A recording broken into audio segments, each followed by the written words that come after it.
Just a few weeks ago, this MX-5 looked like this. Right now, it might look pretty good, but the hardest part hasn't even been touched. This car has structural damage to the body. That means the metal is bent, twisted, and it's welded together. The only way to fix that is to cut it out. And in 2 weeks, we've got an inspection for this thing. I have to fix it. Only problem is, I've never even used an angle grinder before. That probably wasn't too smart. I bought a bunch of new tools that I'm gonna have to learn to use, and we've got Julian. free labor. Julian's come up to the Gold Coast from Melbourne to give us a hand. Right here, we've got a massive air compressor. Now, this is for the paint for the bonnet and the bumper. But right now, Julian has arrived taking this massive thing through the airport because it would have been too expensive to get this thing shipped because of how long it is. And what this is the structural piece or the radiator support piece that goes along here. Now, what we're going to accomplish in this video is, one, we're going to finish off the structural bit that goes along there. This piece just here.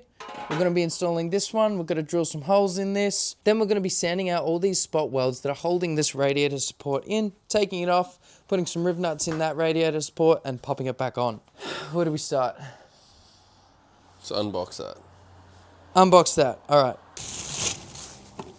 This is a cute little angle grinder.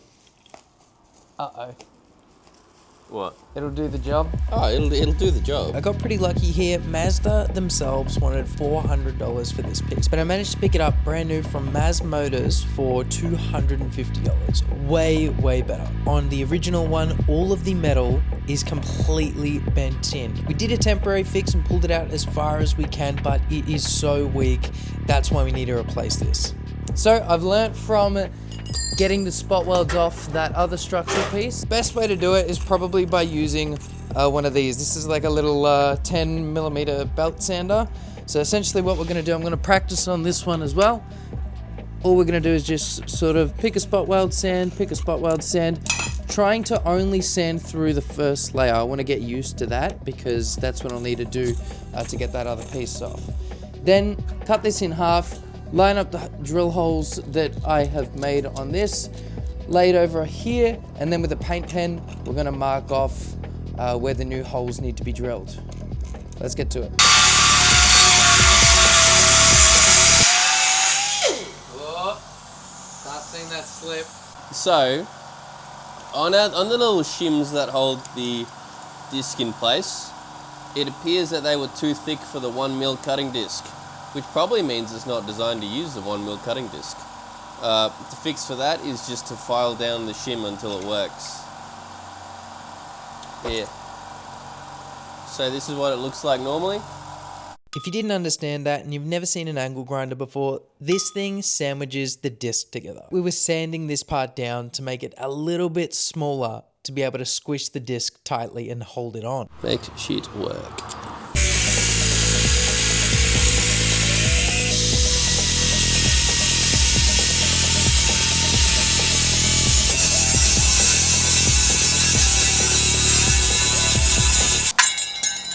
Hey! How'd you feel using an angle grinder? That's scary. Yeah. But cool. Yeah. Always, out of any tool, I think. That probably wasn't too smart. Okay, I actually got pretty lucky and I didn't do too much damage to the rear bumper. I could just see like one little fleck. Moving on, I want to try and sand through these spot welds without going through both layers of metal. When I took out the piece that we're replacing, I just drilled straight through the metal. That's because we're putting rib nuts there. But if I were to be welding the piece on, I'd need to be very good at sanding through while leaving the bottom layer of metal. This is so I'd have something to weld onto, which I want to be doing in the future. So now's a good time to practice on a practice piece. I can try and just pull it over and see if we can rip the other spot welds off. Yeah, I don't reckon we'll be able to, but what kind of baby hammer is this? Yeah, it was, I didn't have a hammer, so this is Jasmine's mum. I mean, it was nice of her, but... Trust me, it was better than the hammer I had. Hang on. Come on, what hammer did you have? Oh, here. It's a mallet. It's not even a hammer. I know, I was going to try and use it for the punch. And it's the Why is daintiest it so thing. light? I know. There's no weight behind that at all. Feels like a Fisher Price hammer. Now, luckily I was able to get that top piece off without damaging the bottom piece, so that's given me some faith in my abilities. Now it's time to mark out the areas that we're going to drill out on the new piece. If you haven't already, now is a great time to subscribe. I've got so much planned, many more cars, and I've even got a massive new series coming. With the help of a hole punch, Center punch. to make sure that all of the drill holes are in exactly the right place. There we go. And we're going to drill 6mm holes in it. And we've got to make sure we get this in the right place because all of the holes are drilled on the piece that this bolts onto. This actually took hours and hours because we had to step up the drill bit as we were going. Did we do the step up on them? It was ridiculous. And once that was done, it was ready to give it a test fit. So we've got all our holes drilled and I've gone over each of them with this special deburring bit. Essentially what this does is when you drill through steel, it leaves like burrs on the side. So this essentially just cleans them up a little bit.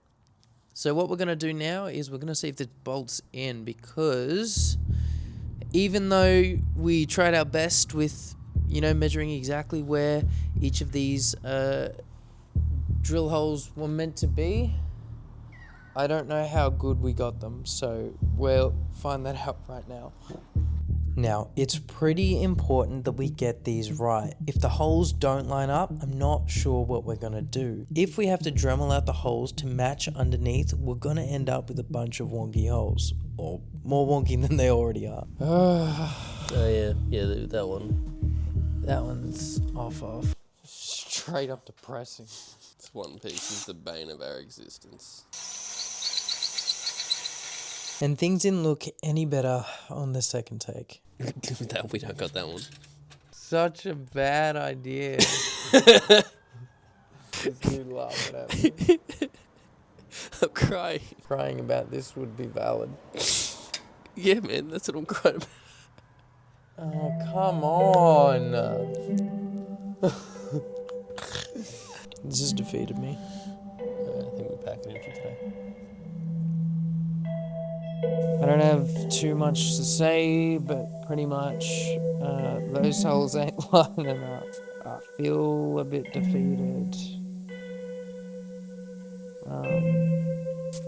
But we're going to take a break from it tonight and I guess come back to it tomorrow.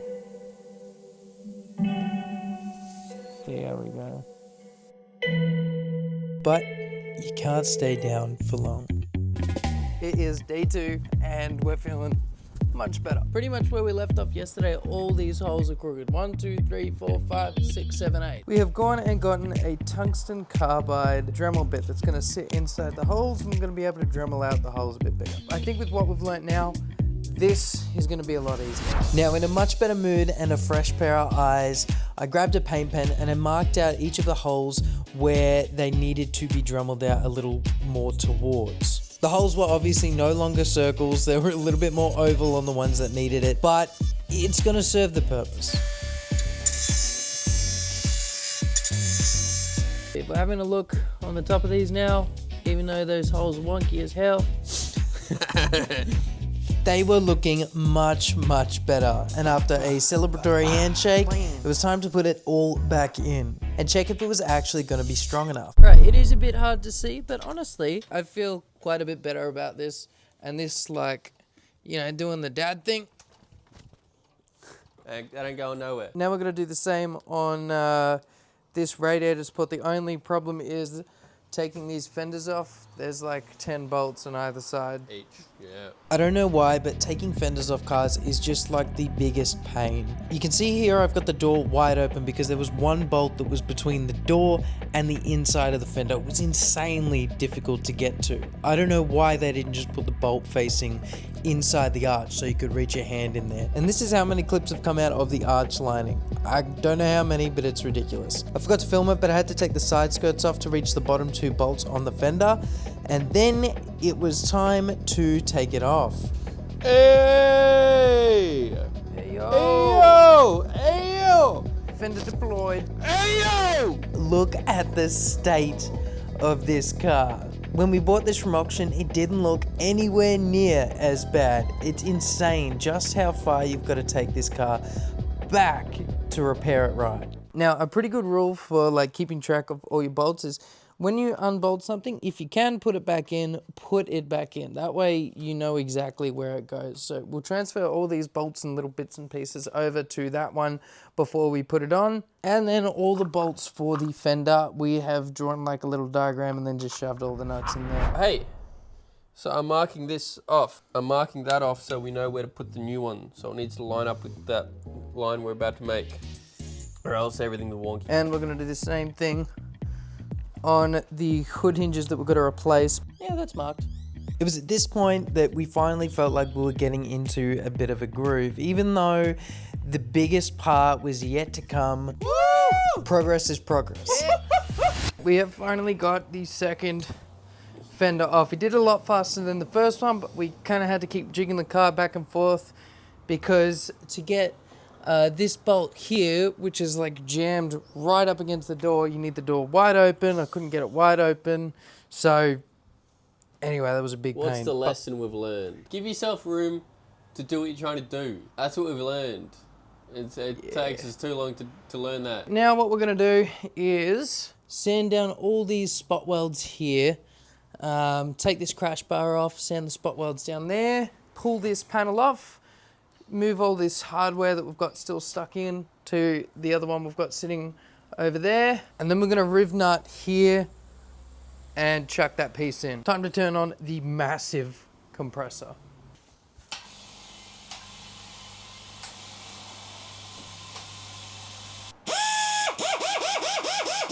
So here, I was just taking my time. If I burn through that second layer, we're not actually replacing that panel. So I was going slow and taking my time when I realized we have to take the bonnet off first. Very quickly grabbed Julian and off it came. You know what I just realised? What? The other day when I dropped those Miller lights, a day after you said Julian's repaid that by buying the next 6-pack.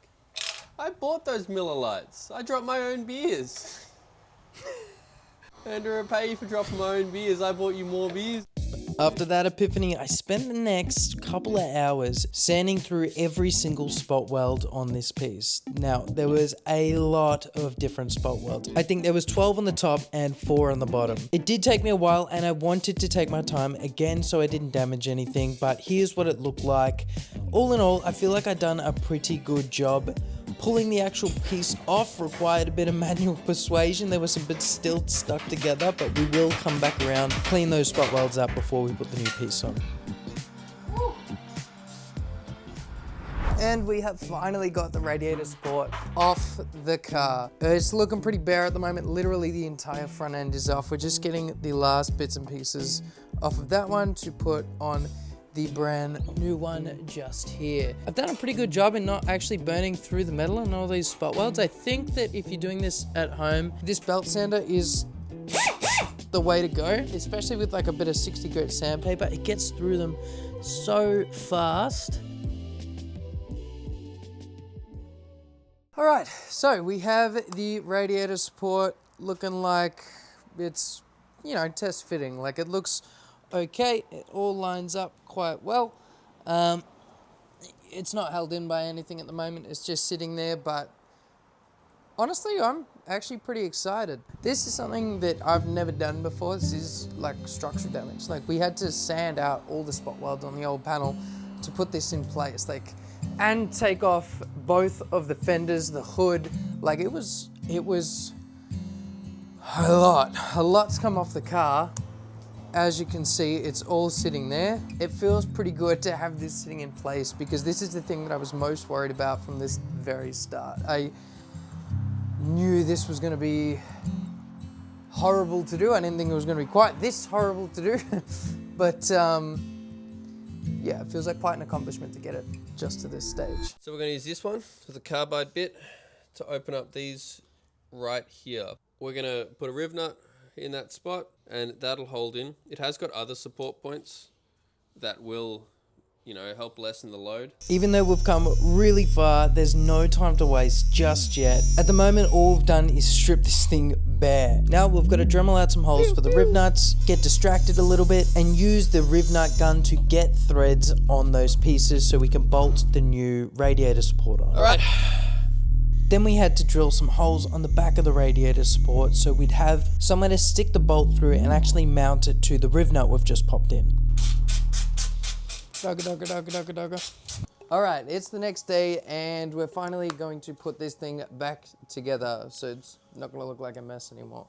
One thing we're going to do before we do that is this bolt here on the inside of the door that goes to the fender was an absolute nightmare to get out. We had to open the door fully with the fender still on coming out to about here and then slip in a ratchet behind this, put it over this nut and unscrew it. So I thought it'd be a good idea if we cut this riv nut off and turned it around the other way. So essentially we'll be able to slip a ratchet through here once the fender liner's out and get this nut from behind. And before anything goes back on, we had to leave a bit of a mark and sign it. Hopefully these fenders never get taken off again, so this will never be seen, but it's pretty cool just to have something there to remind us or somebody in the future of the work that was done. Then we grabbed the angle grinder out and cut off the old riv nuts. We had to be a little bit careful, so we ended up using the belt sander to sand the rest down and pull it out the other side. Look at that. We did end up grinding a little bit of the metal there, so we sprayed some primer on it as well so nothing rusts. And once again got out my favorite new tool, the riv nut gun hand tool thing, whatever it is, and put the threads on the reverse side. And now the threads are the other way, meaning that this fender is a lot easier to take off.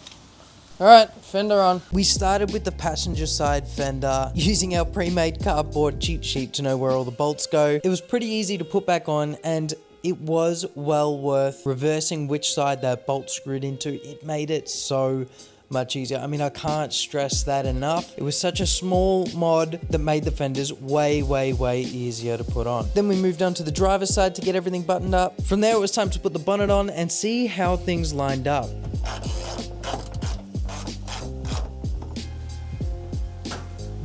Mine lined up better than yours. Yours did not line up better. What are you talking about? It's lined up better than yours. No, it's not. You know what? No. He reckons his side's lined up better, alright? Look. No. And then it just comes out wide. Yeah, yours is too close. No, that's perfect. If it's perfect, then how does this exist? So I guess in the next video, we're going to see whether or not this passes. Get it a roadworthy, obviously. Need that to be able to go to the Wobie inspection site. And stay tuned because we've already got another car lined up. It's going to be the start of a whole series that is quite exciting. You probably want to see it. Post-match review, post-match review. Post-match review. Alright. We're feeling good. Your nose looks huge. Yeah, it does. We're talking with or without the camera.